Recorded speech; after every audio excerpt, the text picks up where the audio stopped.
And we're recording. Cool. So today we have a new seller on the line. Mike, thanks for joining us. Oh, thanks for having me. Perfect. Okay, let's talk about your business here. So, as a bit of background, could you tell us what actually is your business? What's the niche category, high level, and target market for your business? I manufacture products, custom design products in China, and those are in three different product categories. One is baby category for new mothers and babies.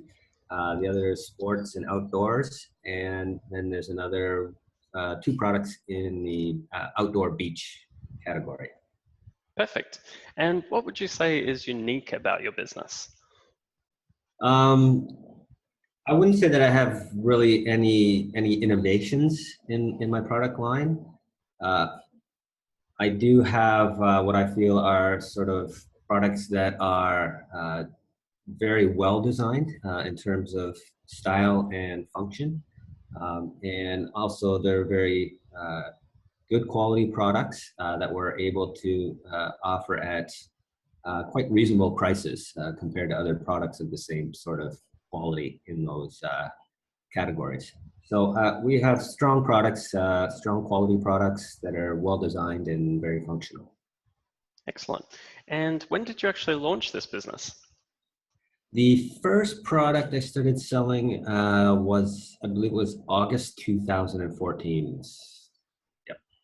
Okay, great. So it's been going a little bit of time here, which is great. And Yeah. perfect. And what is your background and why did you start the business? Well, my background is in physical therapy and yoga, actually. And from there, I developed some online training programs. And then I started to get more into online marketing, internet and email marketing. And that led me to developing my first product in that same category, in the yoga category, actually, and selling it on Amazon. Perfect. And so the business is doing quite well now, and you've been at it for a little while. So what's the main reason you're selling the business? Well, the main reason is I've got a couple of other business ventures that I'm starting to develop right now as well. Those are things that are a little bit more closer to my personal passions, and I'm focusing most of my attention on those. And this current business, like you said, is doing very well, and it's got so much upside and potential to it for growing and expanding that I'm just not able to give it right now. So I think now's a really good time to pass that off to a new, more motivated owner, and I think the business can do very well. Perfect. Okay, that makes sense. And what would you say are the main strengths of the business currently? Well, again, the products are very well designed, very good quality products, and they all have a fair amount of sales history. There's a couple that have been launched fairly recently, so we're still working on their ranking and getting their sales volume up. But in general, most of the products they have good ranking and good star ratings on Amazon, good customer feedback. So the products themselves are strong. The overall Amazon account has excellent seller metrics. We have perfect seller feedback ratings from our customers. So the account itself is quite good. And my manufacturers, I work with two main factories in China. And over the I've been working with both of them for a couple of years now. I have a very strong relationship with them. They do good work, and that's definitely an asset for the company. And I would say in general, most of the products have fairly good profit margins on them as well too. Excellent. Okay, we'll dig into those a little bit more in a minute. And what would you say are the main weaknesses of the business then? Well, I would say probably the main challenges right now, the business is solely on Amazon. That's 100% of the revenue is coming from our Amazon sales channel. So along with that is a lack of brand presence online outside of Amazon and also on social media. I have not done anything to really develop any brand presence or any social media presence for any of the brands so far. So it's a weakness, but I also see it as a huge opportunity for the new owner who definitely should be moving strongly in those directions.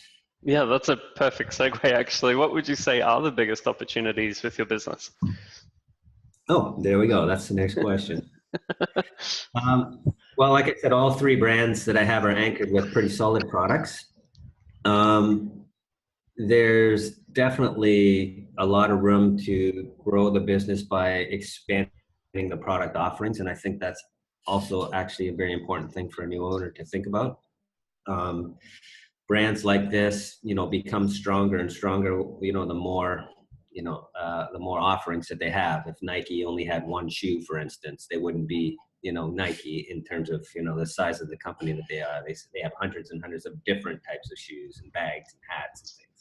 So, each of my three brands has a few solid products anchoring the brand lines, but, all of those brand lines should really be expanded. So the new owner needs to be, really motivated and creative and ready to take that task on. And I think if they do, they can really, improve this business to much higher levels. And again, developing off Amazon sales channels. I just listed the products all on Jet, and that was probably 4 to 6 weeks ago or something. And we're just getting a few sales starting to trickle in from Jet, but that could be another, and it will be, I think, another significant channel eventually. All of this is going to sort of grow as well once more off Amazon brand presence starts to happen. And that's mostly through social media, developing, social media platforms around the brands and things like that. Like I said, things that I haven't done yet. So all needs to be done. And once people start to recognize the brands off of Amazon, a lot more traffic's going to start going to Amazon looking for them. So Sure. those are where the opportunities, I think. Yep. Perfect. And what assets are actually included in the sale? Are you happy to transfer the Seller Central account? And are there any other websites or anything included with the sale? Yep, the Seller Central account can go with the sale. That's, I think, is a very strong asset. Like I said, the seller metrics and the performance rating of the account is exceptional. And it's been, it's almost 3 years now. So it's a very strong asset. Anyone starting brand new on Amazon with a brand new account is going to struggle significantly to get, all of their products ranked to where they are on an account that's aged like this. So that's one asset. I also have a fully integrated Amazon integrated Shopify website for the business. However, I haven't done anything to get that moving yet. Basically, I built the site earlier in this year, but I've really just kind of turned it on and nothing's happened. But there's definitely opportunity now to start driving external traffic. That's going to go sort of hand in hand with the developing of the brand presence in social media and stuff like that. You have a fully integrated and fully developed Shopify e-commerce site for these brands now to drive all of that new traffic to. Sure. And that's hosted on Shopify, so all that stuff goes along with it. I can transfer all of that. What else do we have? That's very straightforward. Yeah, it's all pretty easy stuff. There's, my contracts with my manufacturers. One, I have a written contract. The other one is a verbal contract. But like I said, they're very strong relationships, and I don't see any problem with the manufacturers being willing to work with a new buyer. I'm certain that they will, because I do good business for them, and they're going to be happy to continue to make those products. Sure. I have a small package of SOPs, or standard operating procedures, that I put together for a new owner that basically outline, just how the manufacturing and ordering process happens, and also the shipping process, and customer service standard operating procedures, and all of these things as well too. I have one full-time employee. She's my customer service agent, and she'll come along with the business as well too. And of course, all the files and everything associated with the with the listings and the website and all that stuff. One of the three brands is trademarked. So I'll transfer that over to the new owner.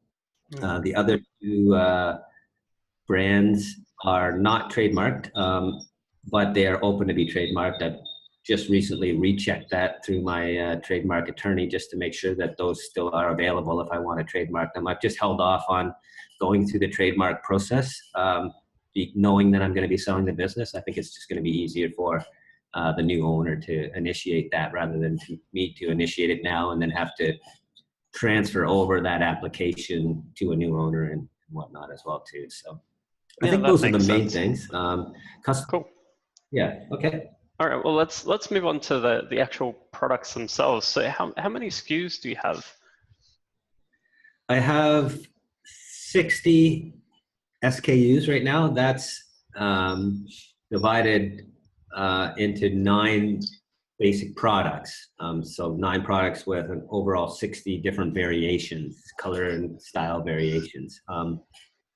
I also have 13 new color and child variations that are either in transit on their way to Amazon right now or in final production stages. So they should be shipped within the next few weeks and on their way to Amazon shortly as well too. So probably by the end of the next, anytime now, there should be the total number of SKUs will be 73. Mm-hmm. And you touched on this a little earlier, but why is it that you chose to have so many variations of each product? Well, it's kind of the nature of these types of products. The more variations you have, someone, let's say, you're talking about an article of clothing or something like that. The more, if you go to a store and there's only one kind of t-shirt there, you take a look at it, you like it, you don't, and you're gone. So, but if you've got 20 or 30 different types of styles of t-shirts, then you're going to shop around and you're probably going to buy something. So the same thing holds true for the types of products that I have. I usually start off with, when I launch a new product with, anywhere from maybe a half a dozen to like 6 to 10 variations of a product. And I just see what kind of response I get, what kind of types of styles and colors people are migrating towards with their purchases. And then I'll start to add a few more variations. So I've got a couple of my products. One of them in particular has 21 different variations, which sounds like a high number. But if I look at my close competitors who sell a very similar product, they have 50, 60 different color variations as well too. And then I look at some of the other smaller competitors and they maybe have 2 or 3 variations. So I kind of situate myself in the middle there. I want to have significant number of well-converting variations compared to the smaller sellers who just try to get in there and grab some cash away from a product category. But I don't want to get into having to carry huge amounts of inventory like some of these much larger brands are doing that are carrying 50 or 60 different variations of one product. I try to kind of focus really on what the customers are biting on and make products that I know are going to sell consistently rather than having like a whole bunch of products that aren't really selling but kind of just padding out the product line a bit. So sure. I think I've sort of, this has been an experience for me just learning about this and how best to approach it. But I do find that, as I've added more color variations, sales have just naturally started to increase for those products. So I think I found a pretty good sort of balance for all my products in terms of the number of variations that I have. But I do continue to add, a few new ones from time to time because it does help, right? Sure. Okay. And you mentioned a trademark on one of the brands. Do you have a brand registry on Amazon for all the brands? Yeah, all the 3 brands are brand registered. Yeah. Perfect. And you mentioned that there's 9 parent ASINs or 9 main products. And would you say that the breakdown of sales is skewed heavily towards one of those products, or is it fairly spread out? There was one product that was eating up about, or let's say accounting for about 25% of my sales. That's sort of shifted a little bit now. Some of the seasonal products are starting to come in for the summer and stuff. And so I'd say probably around 20, maybe 25% of the sales are coming from one group of products. Other than that, they're spread out. There's a couple of products. I'd say probably like the two main products that I offer account for about half of my gross sales. But that's two parent products. There would be about 27 of the child variations. Yeah. And they're in account- two different niches as well, two different verticals, right? Two different brands. So that's good. Awesome. And what would you say is your typical profit margin on these products, the gross profit margin? Gross margins are pretty decent. I think the lowest gross margin I have is around 60% on one of the products, and the highest is around 74, 75%. So in between 60 and 75% gross margin. Excellent. Very healthy margins there. And all of these products are proprietary, or have you white labeled any of them? Well, they're not white labeled. I don't just pick like an off-the-shelf product and put my brand on them. I wouldn't call them proprietary either. To me, that sort of suggests there's some kind of intellectual property around any of the products, which there isn't. The products are all custom made. So I am very active in the design process. I'm not the kind of person that reinvents, or comes up with some innovative inventions and by any means with any of these products. I tend to take, existing products that are selling very well and look at them and see what could be improved on them. And I redesign the products, or I design a new product with that in mind. We will, restructure it and improve functionality and things like that, so I can get better products. So in that sense, they're all custom made for me. They're only being made by my factory, and they're being made exclusively for me. Mm-hmm. Perfect. Okay. And so you work with your manufacturers to develop those products and make sure they're custom and effective, basically, for the end user. And do you have any new products in the pipeline right now? No, I don't actually. I sort of, I started thinking about selling the business probably about 5 or 6 months ago. And so at that time I decided it probably was best to not start designing any new products. I think the new buyer is going to have their own ideas of where they want to take the brands and what kind of products they wanted to develop. So I didn't see any point in, forcing a brand new product into the mix for them. At that point, I think I'll just leave that, those decisions for the new buyer. But I did develop, like I said, there's 13 new color variations of various products as well too. So I've continued to expand the product offerings a little bit, but I haven't designed any brand new products. Mm-hmm. Perfect. Okay. Well, let's skip ahead a little bit here. And what would you say, do you have some data on your return or refund rate? And has this changed over time with adding more variations? My refund rate is, I was looking at this yesterday, 2016, I had about a 7% return rate. And this year, so far, 2017, about an 8%. It was probably slightly lower when I had just 1 or 2 products in the very first year, 2015. And so it has been increasing a little bit.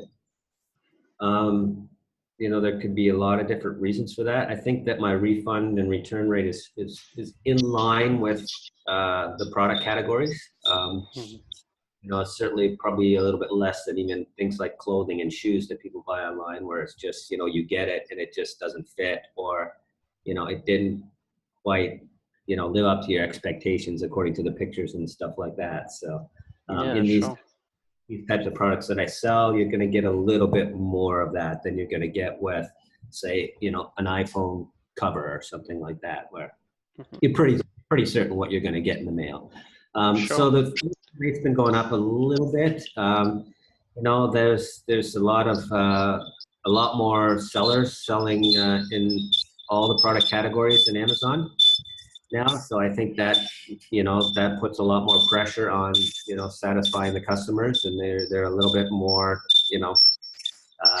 apt to return products that they're not 100%, stoked on when they get, and try something else. So I think that I've been noticing that as more sellers come in with more product offerings and start selling stuff for cheaper. My refund rate is also creeping up a little bit at the same time.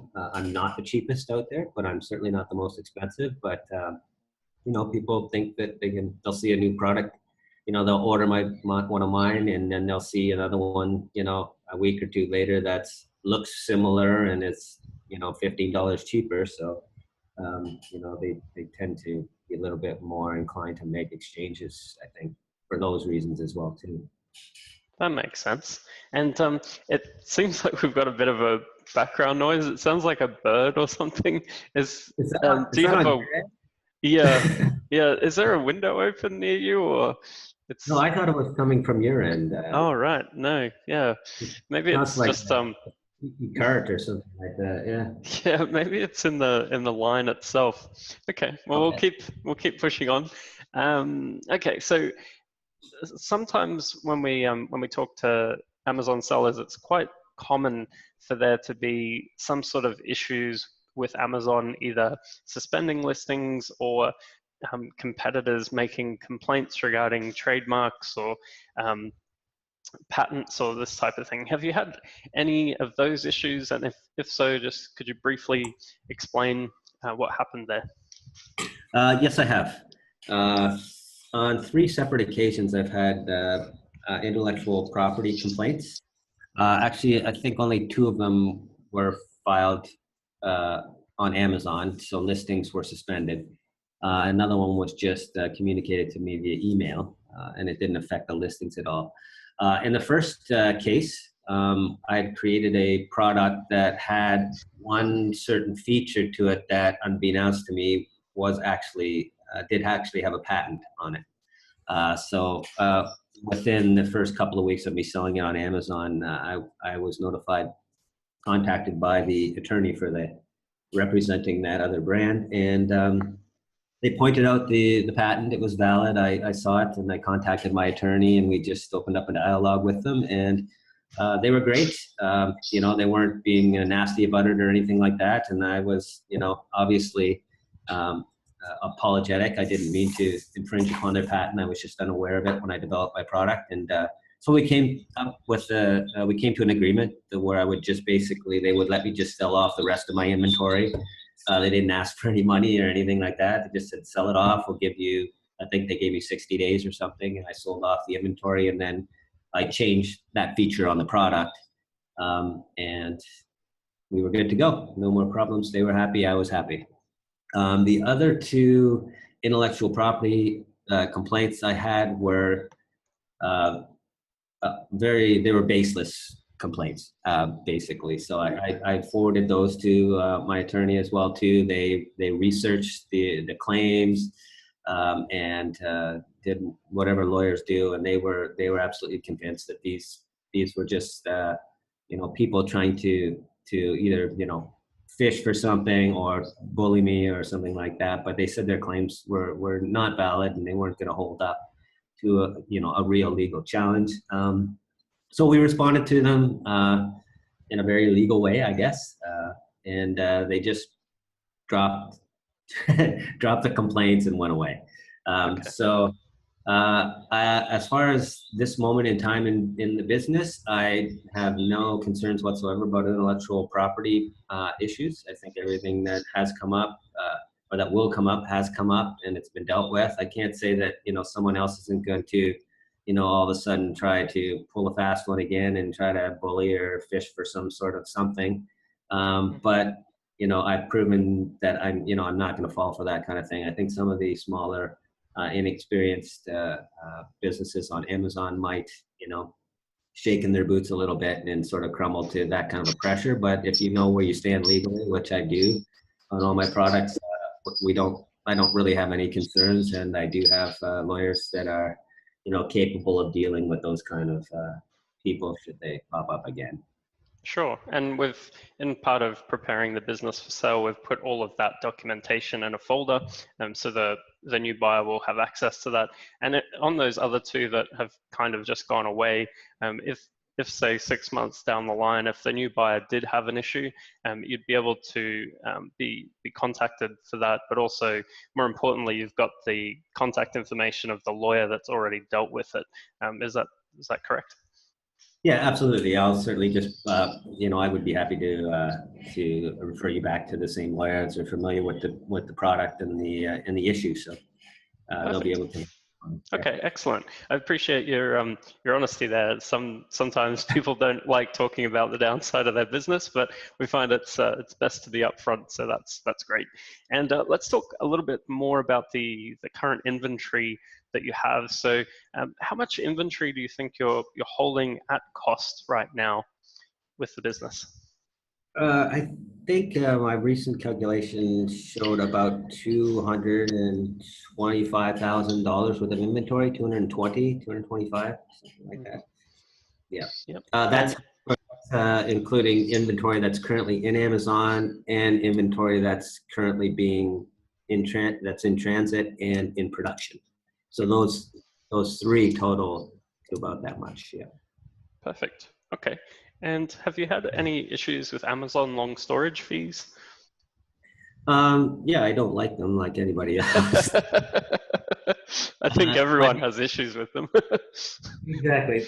I think Amazon, I understand it's a real money grab for them, but I also understand that they have to deal with enormous volumes of merchandise, so they have to draw a line somewhere, but they don't necessarily take into account,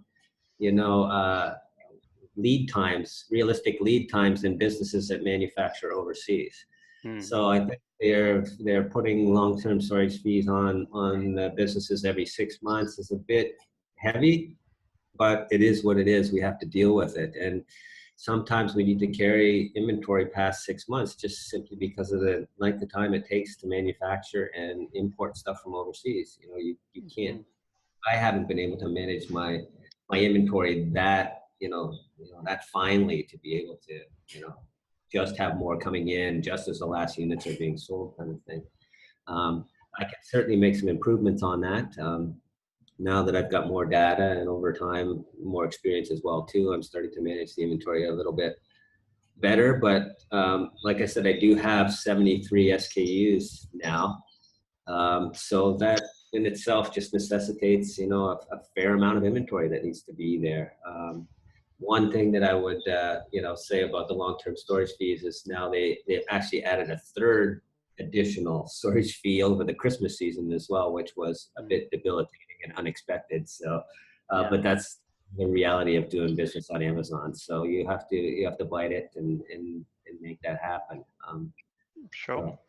And talking about the supply side a little bit, you mentioned that you've got two main manufacturers that are based in China. And could you tell us about your lead times right now, talking about ordering inventory and that type of thing? Well, I try to give them as much time as possible because that's always a good thing. And my orders are getting bigger and bigger, so they need more time to manufacture. I haven't been 100% successful with it, but I've been trying to schedule down my ordering and shipping to quarterly, shipments, so I can ship bigger containers, and the shipping costs obviously come down with that as well too. But the orders are much larger. So those types of orders, if I'm going to be ordering enough product to fill an entire container, I'm going to probably realistically want to give the factory 60 days, which is not that bad. If I get the order in, a week or two before that, they can get the materials together, then they've got 60 days for production. That they're usually capable of dealing with any volume I've given them within that time frame. Sometimes I'll do a small order of some things that are starting to get out of stock a little bit, and if it's a very small order, they can get it done in 30 days sometimes. But in general, I would say with the size of orders you're going to want to be making, and if you're going to want to get your shipping costs and keep your shipping costs in line, is a good 60 days, I would say, for for most of them. The other factory, the one line of products I do with another factory, she can do them a bit quicker. They're easy products to manufacture, and she is usually getting stuff done around 30 days. I'd say 4 to 5 weeks. Cool. So yeah, and then you've got the shipping times on top of that. So Yeah. And what terms have you negotiated with the factories, and do you think that would be transferable as well? 30% down with one factory and 70% on delivery. And my other factory, I give them 20% down and 80% on delivery. So that one originally was 30-70 in the beginning as well too, but you know, I've been dealing with them for so long, and like I said, I have a good relationship that they just offered me better terms. So that was great. I can't say for sure that they would start off right away with 20-80 for a new buyer, but I would say at the very least it would be 30-70, which is where they're usually starting anyhow with a new buyer. But I can certainly, you know, put in a good word and ask them to continue with that 20-80% if the new buyer is definitely wanting that. Okay, and that's cool. And obviously you can work with the buyer to introduce them to the suppliers and help them manage that relationship. So let's talk about how you're driving sales. So you mentioned that pretty much everything is within Amazon itself. What are you doing to drive sales? Most of my effort is using Amazon sponsored ads. From a Amazon business perspective, there's not much else you can do to drive traffic in a way where you can actually manage your costs on that. I mean, I could certainly run Facebook ads and Google ads and social media stuff driving traffic, but it's very difficult to track any of that activity. So I haven't really engaged too much in it. I focused most of my attention on just using the internal Amazon marketing platform and Amazon sponsored ads, because that data I do have, and I can see where my money is going and where my profits lie. So I spent about, I'd say probably anywhere from 6 to 10% of my gross sales on advertising, which is not bad. It's not bad. I try to keep it below the 10%, and I find that's effective. I try to keep all my ads profitable, in other words. So. Sure, that sounds like a good plan. A good strategy for sure. And I notice you've had access to Lightning deals. Could you walk us through that a little bit, please? You want me to explain what a Lightning deal is? No, we can just talk about why you do them. Are they effective? And could the new owner use that to drive more sales? Yeah, well, I've done a fair bit of experimenting with it. It's something that Amazon just added last year. I don't even think they've offered them for more than a year now. It was somewhere around last fall that they started doing the Lightning deals, and it was free, so they didn't charge anything to do the deal. So it was very easy to just try them out. Now the fees, there's fees there now, but they're not that significant if you can do a fair amount of volume. But it really depends, and I've learned this over my several deals that I've run. I don't know offhand how many I've done, probably more than a dozen, I'd say. It can vary greatly depending on the time of year and the time of the day of the week that you run it in, certainly the hour of the day. One time Amazon ran one of my Lightning deals at 1 a.m. from 1 a.m. till 4 a.m. or something like that. Oh, wow. And they tell you when it's going to run too. I just didn't catch that. For some reason, I didn't think it was supposed to run. And then I woke up in the morning, the Lightning deal was over, and I had sold like 2 units or something like that. So I paid $150 to run the deal. So that was a bit a bummer, that one. But, you know, I ran a few Lightning deals, for instance, leading up to Black Friday in November, which turned out to be a good strategy because a Lightning deal actually, you know, aside from making actual money on the Lightning deal, which is not necessarily the reason why you're going to run one, you do have to offer a significant enough discount to stimulate, you know, a reasonable number of sales. So usually you're kind of, you know, offering a deal around your landed costs plus your Amazon fees and stuff, you're kind of breaking even on those. So I try to use them a little more strategically now in terms of just what are they going to do for the business in general, rather than how much money can I make from them.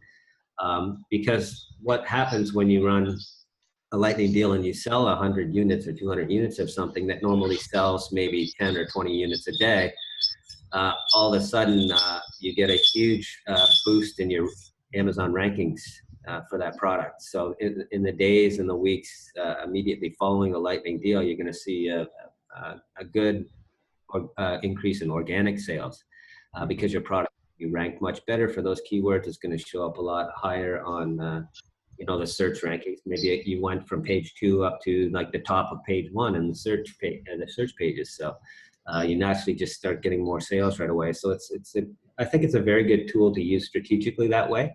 If you've got a product that's slumping a little bit in sales and stuff, it can kind of reinvigorate the sales a little bit. And it can also be used, to liquidate excess inventory if, that's the case before, long-term storage fees come into play and things like that. So yeah, that's been my experience, and that's how I used it. I've been Perfect. using them. And you'd be able to help the new buyer with best practices as for your market and your products moving forward? Sure, absolutely. And all the metrics are there in the account. Should the buyer take over the account, they can see, when deals ran. And well, actually, no, there's not a lot of data that's presented, so they won't be able to see actually how many sales came in from the lightning deals and stuff. So, but yeah, I'll definitely, work with a new buyer in any way that I can. Okay, great. And let's switch gears a little bit. So talking about the niches or verticals that you're in, would you say there's a high barrier to entry, low barrier to entry, if someone was to come in and want to compete, that is? Well, I would say there's a medium barrier to entry. There's a fair amount of manufacturing that goes into my products. However, if you search on Alibaba, for instance, you can find a lot of products in this category that are, already being produced. A lot of them are knockoffs of current good selling products on Amazon, et cetera, et cetera. And there's, more than enough factories in China that are willing to just, make that and put your brand logo on it for you. So in that sense, there's a low barrier to entry into the product category. However, to enter into the product category and compete well, you have to go farther than that. You have to be able to, do a fair amount of custom designing of products. It's certainly not the high barrier of entry that you would have if you were in the technology field and you were, innovating new technology.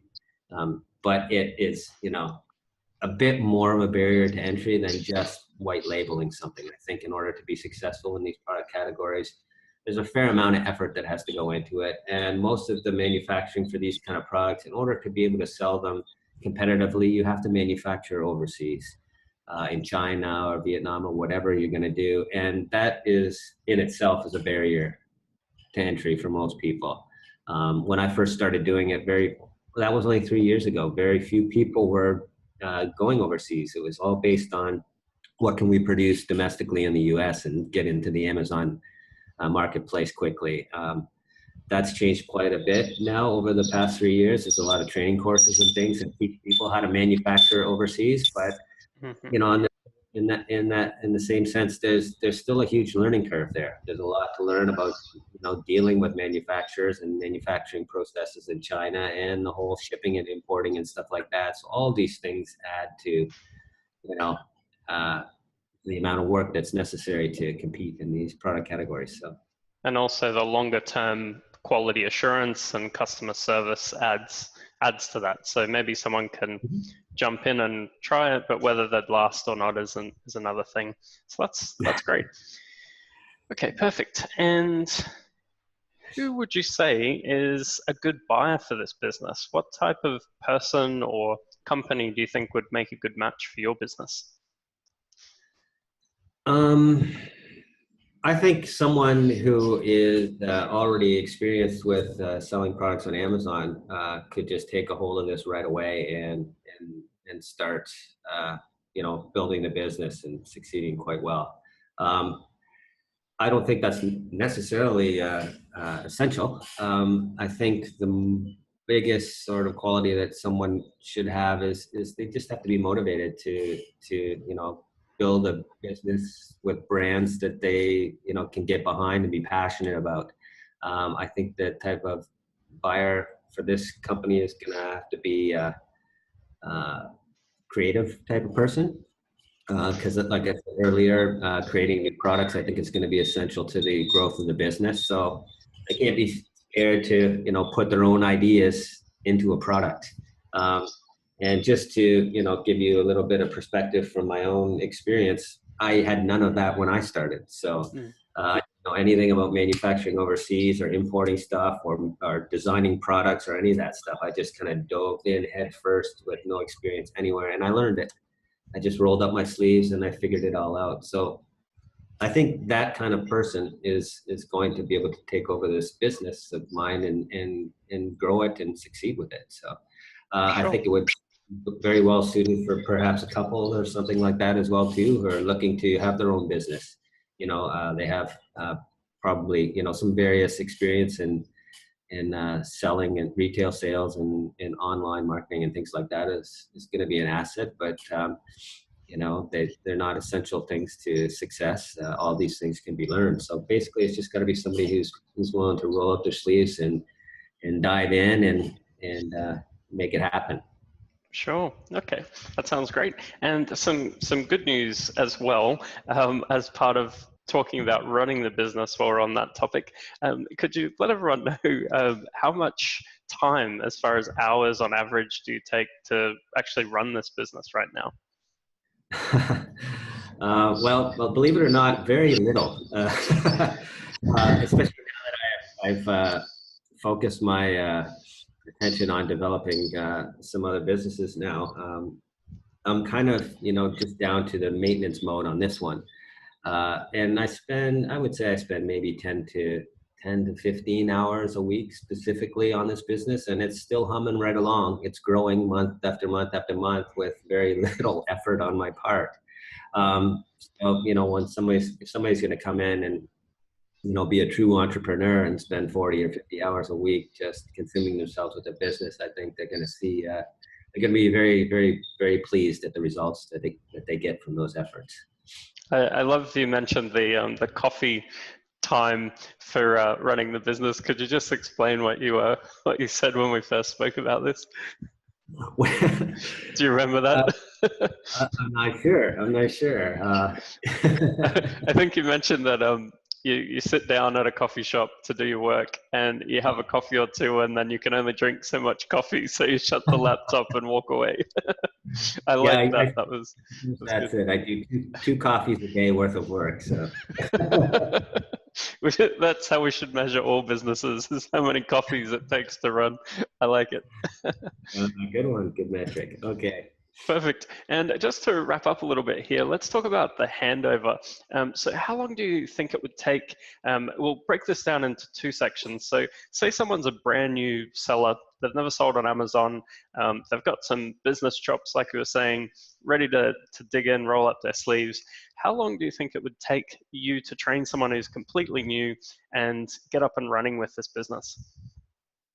Well, I'll say first off that I've already trained a couple of people who had absolutely no clue whatsoever how Amazon worked, and I got them up and running into their own Amazon businesses. So I've got a bit of experience starting with people that just, right from the logging on for the very first time into the Seller Central platform and walking them through how it all works.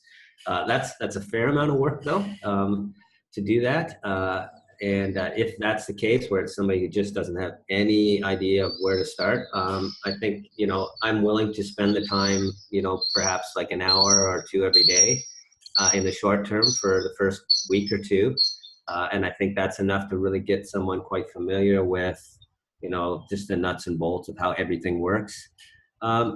And, you know, like I said, if someone's willing to roll up their sleeves and just dive into this, you know, a full bore, really, I don't see it taking much more than a month for someone to just feel like, you know, they got this, you know, and they can take it from there.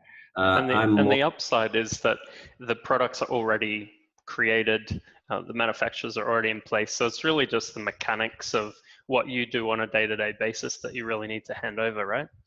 absolutely, all the hard Yeah, work's been done, but, you know, there's plenty of hard work ahead as well, too. But, you sure. know, in terms of having a functional revenue generating business, that's already happening. So it's just like you said, mechanics of keeping that going and then slowly, you know, getting familiar with the processes for growing the business from there. And I'm more than happy to, you know, like I said, spend as much time as needed over, say, the first month or something like that. And you know, I'm also happy to just be there and be available. You know, should a question come up or something like that, you know, I'm not going to be the kind of person that says, "Hey, not my problem anymore. It's your business." You know, if you've got a question for me, or if you know, you know, forgot about something that we talked about and you just need some clarification, or you need a little help or something like that, yeah, I'm always going to be there. And I'm more than happy to stay connected on Skype or something like that with the new owners, you know, for a Sure. reasonable time afterwards too, until they're just totally and completely in control and they Yeah. don't want to talk to me anymore. So. Typically with handovers, we see a lot of this being front loaded. So like you were saying, within that first 3 or 4 weeks, there's a lot of back and forth and hands-on training. And over time, it basically disappears. Once someone's up and running and they're comfortable with the business, it's pretty smooth sailing from there on out. And last question is, would you be happy to sign a 3-year non-compete agreement? Yep, I won't be selling any products in these categories again for the near future. I don't have any plans for that. So. Perfect. And you're already on to other other product categories already, so that's perfect. Well, thanks, Mike. Is there anything else that you'd like to add? I know we've gone pretty deep on a few different topics. Is there anything else you'd like to add to someone thinking about looking at your business and trying to figure out if it's a good fit for them or not? Yeah, I don't know. We've covered a lot of questions here. So, you know, again, my feeling is this is a really good business. It's got so much upside and so much potential that I'm just not personally able to realize with it now because like I said, my attention's turning elsewhere. So, you know, if someone really, you know, likes the products, likes the brands, really resonates with the types of things that the company's selling, and they're feeling really motivated to dive in and grow the business, I think there's a huge amount of potential here to make this business so much bigger than it is currently, and it's already doing fairly well. So.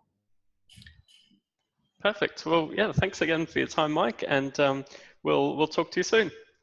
All right, thanks, Gordon.